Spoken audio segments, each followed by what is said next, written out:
Hello everybody, this is a short video to go over the upgrades I've made to my Mossberg 500. This is a shotgun that I bought nearly 20 years ago actually. I've had it mostly sitting since then, haven't used it much. I've been more of a handgunner in that time. And I recently pulled it out of storage to make a project out of it, convert it into what I consider to be the very best version it can be of a home defense / tactical shotgun. So you'll see a few things I've done to the gun here, and I'll welcome any feedback you may have. Keep in mind, it's very subjective when you upgrade a firearm. Everyone has their own ideas and concepts when it comes to equipping a firearm, and this is my best effort to make this gun the best it can be for me. So with that said, why don't we get started? I'll show you what we got here. This gun started life as a totally stock Mossberg 500A model, 12 gauge. And one thing it did have right away when I purchased this gun in I think 93 or maybe it was even 92 is it had a wooden stock and wooden fore-end, 24-inch barrel, more importantly 24-inch rifled barrel, and it was probably more of a hunting shotgun than anything in that original configuration. With that 24-inch barrel, it was kind of unmanageable for home defense use. That's just an awfully long barrel. Got it back here somewhere. But what I wanted to do right away was get rid of that barrel and go with an 18.5-inch barrel. So what you see here is an 18.5-inch barrel. Much more, it's a smoothbore barrel, much more manageable for the home defense application, far more maneuverable, etc. Also, what we did to the barrel was I converted the bead here. I don't know if you can see this real well, but I'll try to get a good view for the camera there. But that's a Mepro-light tritium front sight, and kind of get an idea there of the dot. And we removed the bead, and I put that in, locked it in with some gun tight, some Uncle Mike's gun tight. So now this shotgun has a tritium front sight. Also, you see on the front here we have a Primary Arms Ultimate Weapons Light Generation 2. Great light, really like this. It's big. It's a little heavy, admittedly, but it's 450 lumens, and just a rugged device. Primary Arms, I don't know if this is that well known of a manufacturer or a maker of accessories for firearms, but I have two of their lights. I have one on my AR-15 too. It's a smaller one, combat light. And what I like about them is they're really rugged, they're very bright, and most importantly, the price is right. They come with a pressure switch for an extra $10. You compare that to Surefire with their $300 to $400 offerings, which are fantastic weapons lights, but just their accessories are so expensive. The cost of the pressure switch and whatnot really adds up. This is a relatively cheap gun. This is a $300 or $400 firearm stock off the showroom floor. I probably bought it for less than that 20 years ago. I probably bought it for $200, maybe a little bit more. But anyway, for that amount of money, the idea with this project was to try to economically, wherever possible, meet a lot of objectives and still not break the bank. It's just not, shotgun is a shotgun. You can go crazy on shotguns. I'm known for spending money on firearms. There's no question about that. But for the value you get with the Primary Arms lights, I really like them. Again, the fact that they come with the pressure switch for an extra $10, you just can't beat it. It's just a great device. Comes with a mount, everything. So anyway, you can see here how I've done the pressure switch here. Mounted this pressure switch so that it's on the Magpul angled foregrip, and it matches perfectly with where I put my hand. So if you're holding the forward grip like so, you can just actuate just by squeezing a little harder. It's very instinctive. It's a good concept. By the way, I realized I didn't do a safety check at the beginning of this video. Actually, I aborted a couple of starts where I did that, but just so you know, and you probably feel better if you do it, because I know every video has it. It is clear, nothing in the chamber. I don't know if you can see in there or not from that angle. It's hard to get in there, but nothing in there, so it's a safe weapon. Moving back, so we were talking about the, so I can do this without dropping it here. We're talking about the Primary Arms weapons light there. It's mounted to an Ergo tri-rail Picatinny fore-end, and that fore-end has these Magpul XTM panels on it right now. I just had those laying around, so I threw them on there. The camo look is actually the same camo same camo pattern that I have on my Air 15. It's foliage and olive drab, and I keep meaning to just put black on there, but I've kind of gotten comfortable with those colors. Who knows? Who cares really? Doesn't matter much. But you can see I was able to mount this light in such a way that the cord for the pressure switch gets tacked, kind of squeezed under those XTM panels, and goes to the other side, and then the pressure switch itself is mounted with the bicycle tire, just a little section of bicycle tube rather. So I really like that, and that's, like I said, all mounted to this Ergo tri-rail Picatinny forend. Perfect for me. I like mounting stuff on rails. I enjoy doing that, kind of customizing guns that way. So you see on the other side I got the XTM panels also, but I have this forward share carrier from Side Armor Tactical. Really like this. This is a great piece of gear. I really recommend this. It's probably my favorite upgrade to the firearm. Very solidly built. The idea here is you got these spring detents that kind of see these ball bearings that just roll out, pop out here, and they'll hold your shells in place while also making them very easy to withdraw. Great unit. This was $70. I spent more on this, in terms of functionality or size, whatever you get out of it, than almost anything else on the gun. But I love this because the idea is you can rack the action back like so. And if you need to do a quick combat reload, goes right in with that sound effect too, by the way. So really like that a lot. So I think we covered the front end of the gun here pretty well. Let's move back a little bit more. I'm actually going to flip the gun back around again. I'm at almost 7 minutes here, so I'm going to try to speed it up. Got the Tacstar side saddle. It's the 4-shot side saddle. Why not the 5 or 6? Well, I wish I had gotten that now, and maybe I still will. But the idea there is when I was first buying all the parts for the gun, it wasn't clear to me if the old wooden forend was going to clear that forward area of the receiver. If you look at the original wooden forend, it goes aft on this gun till about a half inch, 3/4 of an inch back on the receiver. So because of that, I wasn't sure it would clear, and I got the 4. But really like this.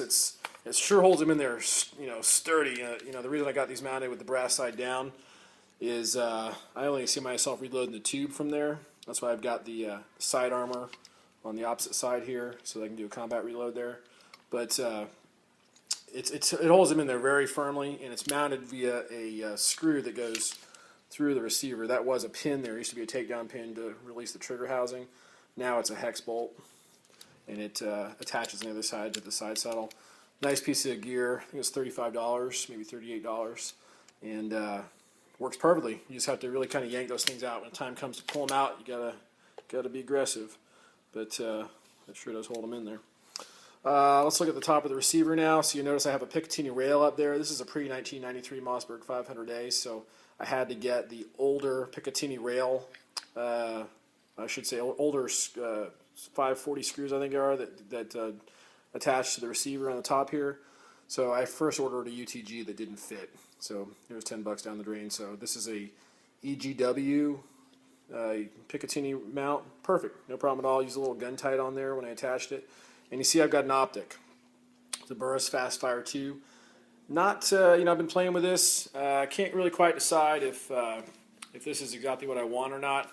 There's really a good reason for there being an optic on here. It has nothing to do with the fact that I wanted an optic or that an optic is ideal for a shotgun. It's really more to do with economics. It's a $200 always-on red dot optic that it's pretty durable. But I am finding in basic working with my basic manipulation, it just takes a little longer to acquire the dot.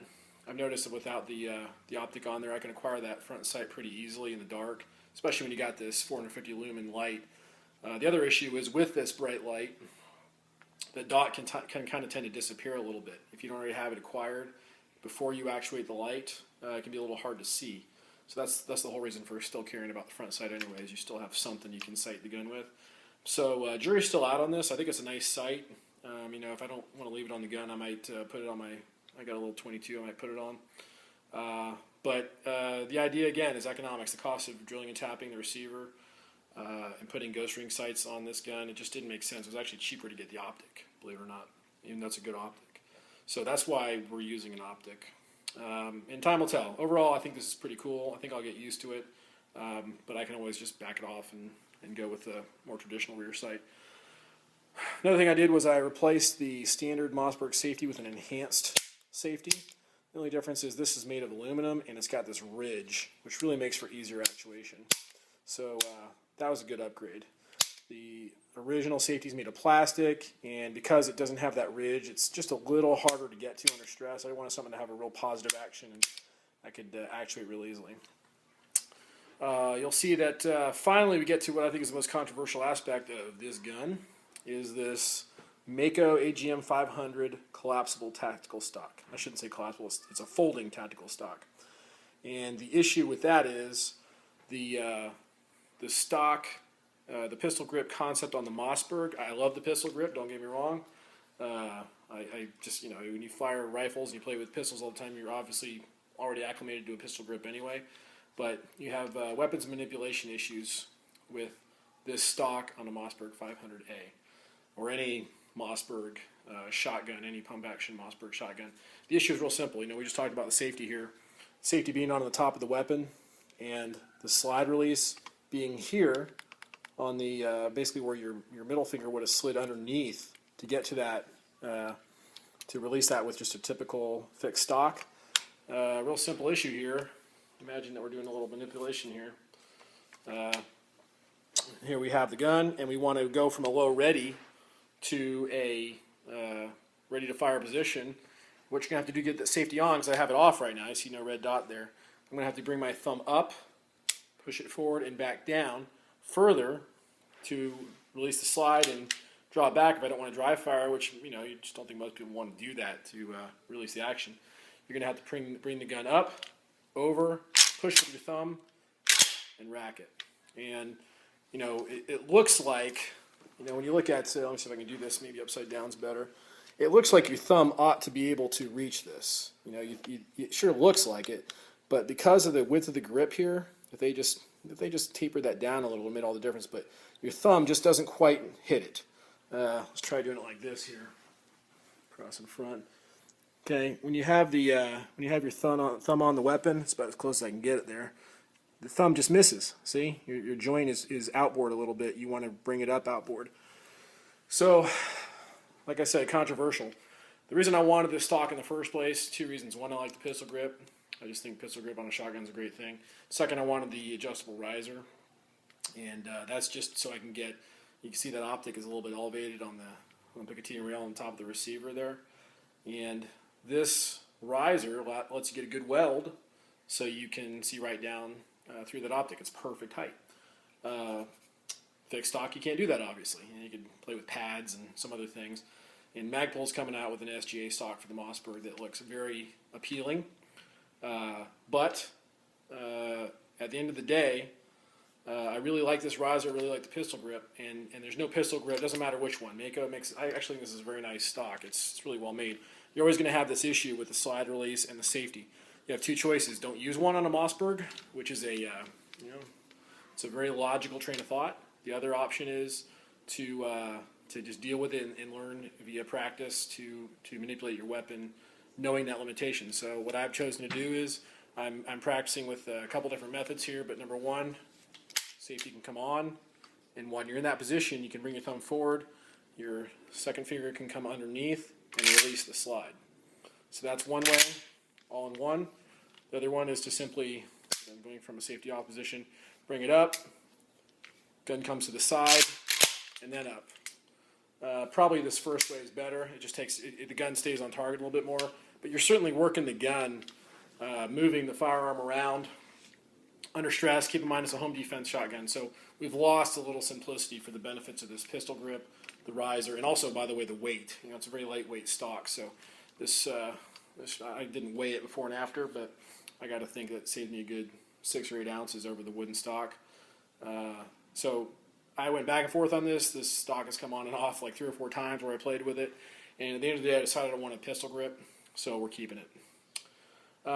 There's one upgrade that I ordered, and I just wasn't able to install it. I did all this work myself. I converted this gun completely by myself, and the one thing I couldn't do was install a high visibility aluminum follower into the into the magazine tube. There's probably no way I can get this gun close enough you can see this. Yeah, there's no way based on where I'm sitting the camera. Anyway, if you were to look in there, you'd see a black plastic follower. Maybe you can see that a little bit. The idea is it's black. You want to make sure you know for sure when you're out. So it's a nice upgrade to get that aluminum follower in there. But to do it, you've got to unscrew the mag tube. And let me tell you something, when you have a 20-year-old shotgun, even though it's been kept in good condition, there's no issues with it, I was not able to really remove this tube. Possibly I could take it to a gunsmith who'd have better tooling, but I used a strap wrench, used tape and a vise, all kinds of stuff trying to get this tube to unscrew from the receiver here. It screws in right down here to the receiver. But gave up. Couldn't do it. So that's one thing that, one final tactical upgrade that could have been done to the firearm that wasn't done. But overall, this is about as good as I think you can get a Mossberg 500 in a home defense tactical configuration. Would have liked to have had the high capacity kit, the 20-inch kit, which extends the barrel from 18.5 to 20 inches and then brings your magazine tube out an extra couple inches, and it goes from 5+1 capacity to 7+1. But it's pretty good. You know, we got we got 5 in the tube, we got 4 in our side saddle here, and we got 2 in our forward shot shell carrier. Pretty good capacity. So I think I'm going to be happy with that, not spend any more money on this gun. This is my Mossberg 500A Ultimate home defense tactical shotgun, whatever you want to call it. Also, you notice just as a last tidbit here, you see that I've got this QD on here for my Magpul MS3 sling, and again, works great. You know, I love Magpul stuff. The only thing I might comment on is you can see here I'm struggling to get this on sometimes. Is you know, that I think there's another manufacturer, I forgot the name of them now, that makes a quick release here for that. Would have been nice to have that, but you know, now you can just simply, if you're moving around with your gun, probably not in a home defense situation, obviously I'm going to bother putting a sling on, but whatever other situation you might be at the range or just need to move around with your gun, you can hang it. You know, now you're letting your body do the carry for you, and feels good that way. Any questions? Let me know. This was a fun project. Really enjoyed this. I probably got, you know, including the value of the gun, this is probably $700 or $800 into the firearm, and you can buy stuff off the shelf that is comparable. Really like the Remington 870. Great firearm. Also wouldn't mind having one. But for a Mossberg 500, this is about as good as it gets for me anyway. Welcome your comments. Again, please keep it civil. If you have a better idea, I'd love to hear about it. I'd love to see it. And you know, I'm no expert on being an armorer or a gunsmith. So if you have an idea of how I could have done something better, feel free to speak up. There you have it. Thanks for watching.